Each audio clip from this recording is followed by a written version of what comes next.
চাওক আমি বিজেপিৰ মাইনৰিটি মৰ্চাত থাকি বিজেপিৰ হৈ কাম কৰি আছোঁ আৰু বিগত মই 5 বছৰ ধৰি সংখ্যালঘু মৰ্চাৰ সভাপতি হৈ আছোঁ আৰু সংখ্যালঘু মৰ্চাৰ সভাপতি দায়িত্ব লোৱাৰ পিছত আমি অসমৰ ইমূৰৰ পৰা সিমূৰলৈকে সংখ্যালঘু সম্প্ৰদায়ৰ লোকসকলক বিজেপিৰ প্ৰতি কেনেকৈ আকৰ্ষিত কৰিব পৰা যায় তাৰ বাবে আমি দিনে ৰাতি আমি কাম কৰিছোঁ আৰু ইয়াৰ আমি ৰিজাল্ট আমি দেখিবলৈ পাইছোঁ।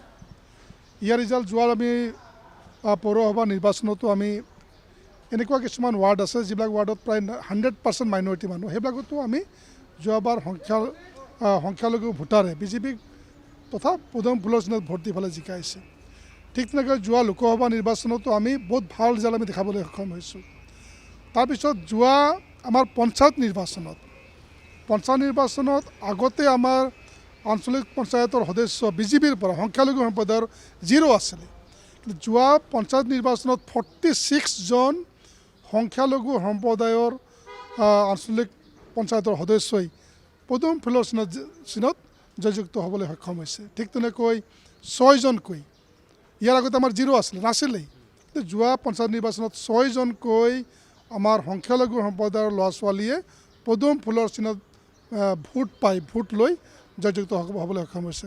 এইটোৱে প্ৰমাণ কৰিছে যে সংখ্যালঘু ৰাইজে এতিয়া বুজি পোৱা হৈছে, কাৰণ সকলোৱে উন্নয়ন বিচাৰে আৰু বৰ্তমান চৰকাৰে যি ধৰণে কাম কৰি আছে, সকলোৰে বাবে যি ধৰণে কাম কৰি আছে, মানুহে বুজি পাইছে যদি উন্নয়ন লাগে, যদি আঁচনি লাগে, যদি ডেভেলপমেণ্ট লাগে, তেতিয়াহ'লে বিজেপিৰ লগত থাকিব লাগিব। এই কথাখিনি ৰাইজে এতিয়া বুজি পাইছে। এটা সময়ত আছিলে কাৰণ এটা সময়ত কংগ্ৰেছে সংখ্যালঘুসকলক ইমান ভয় খুৱাইছিল যে বিজেপি আহিলে মছজিদ ভাঙিব, বিজেপি আহিলে গীৰ্জাঘৰ ভাঙিব, বিজেপি আহিলে আপোনালোকে গীৰ্জা কৰিব নোৱাৰিব, এই ধৰণৰ এটা পৰিৱেশৰ সৃষ্টি আছিলে। কিন্তু যোৱা 10টা বছৰে একোতো হোৱা নাই, ক'তোতো আমি একো অসুবিধা পোৱা নাই।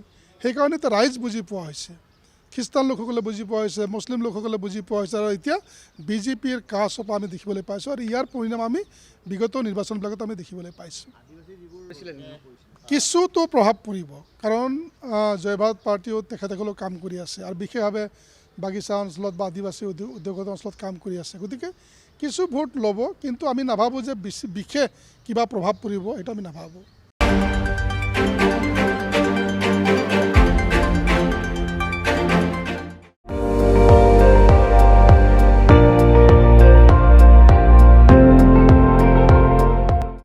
আপুনি চাই আছে ND24, সৰ্বশ্ৰেষ্ঠ নহয় সৰ্বোত্তমৰ দৌৰত।